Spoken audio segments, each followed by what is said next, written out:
స్నానమా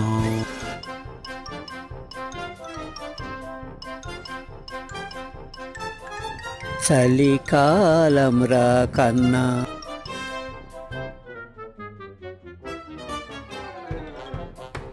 అవసరమా మనకు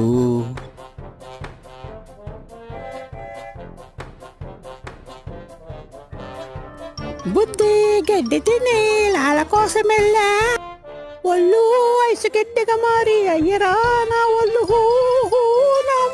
అందుకేగా నేను స్నానం మానితే నాకు పిచ్చి లేదు కదా అలా చేయడానికి చేస్తే ఏమవుతుందో తెలుసు అందుకే ఆపాను మన పిల్లకాయలకి కూడా నోమోర్ స్నానాలు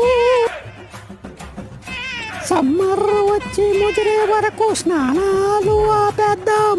అంతవరకు సెంటు కొట్టుకొని మేనేజ్ చెయ్యాలిలే తప్పదు బతికి బట్ట కట్టాలంటే